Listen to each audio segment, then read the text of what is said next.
Okay, Ryan, let's just watch this. Let's just watch this. Let's watch this, Ryan.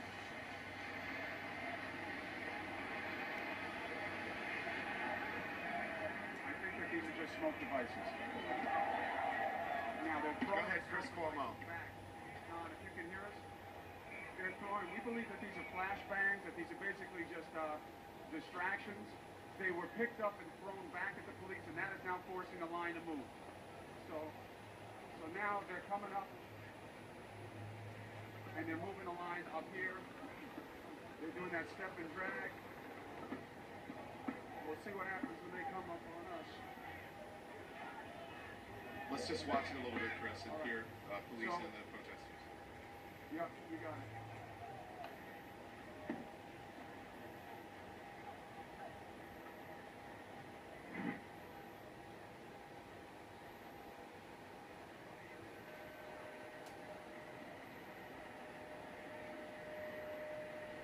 All right, Chris, it appears it's calmed a little bit.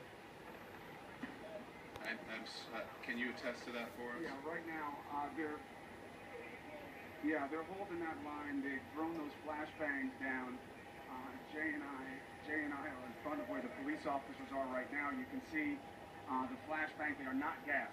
This is not tear gas. This is not what we saw in Ferguson. They're not shooting any of their pepper bullets yet. There's a little bit of an awkwardness to it, but they were throwing them back at the officers that made the line come up. Now people have retreated down the street. There is one small group here in the front. They're shifting over there now to see the area of concentration, which is where they're getting the bottles from.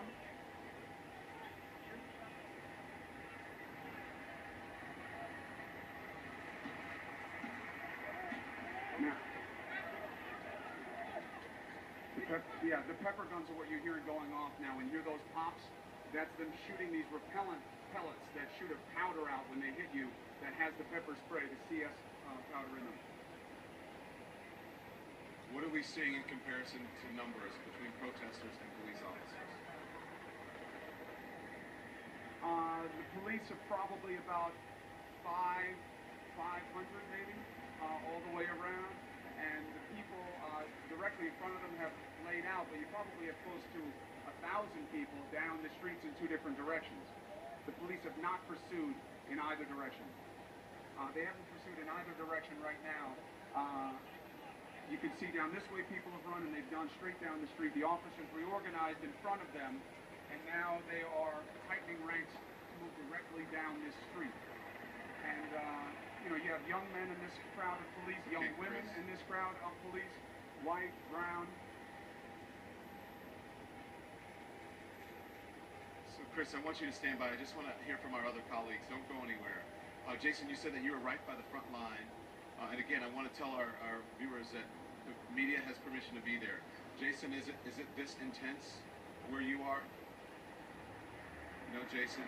Ryan Young, what about you? Hey.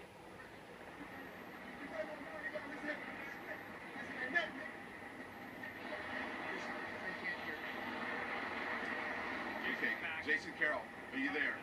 Testing, it's Jason. I can hear you. Go ahead. What are you seeing? I am done, and I can tell you, maybe you can see what's happening right now as the line of officers there are about to move in once again. We saw some of those who were throwing some of the projectiles down in this direction. Some of them took off down the street, down Pennsylvania. Some of them still throwing projectiles. I'm going to back off my photographer here so we keep somewhat of a safe distance, still trying to show you what's going on. Some of them still throwing glass bottles, covering their faces, some of them as they were throwing some of these objects, and then taking off down the street. Police using a great deal of restraint. As you can see, they kept their line out here in front of what's been going on down here on Pennsylvania Street. Very disappointing to some of the community activists who are out here trying so desperately for so long to prevent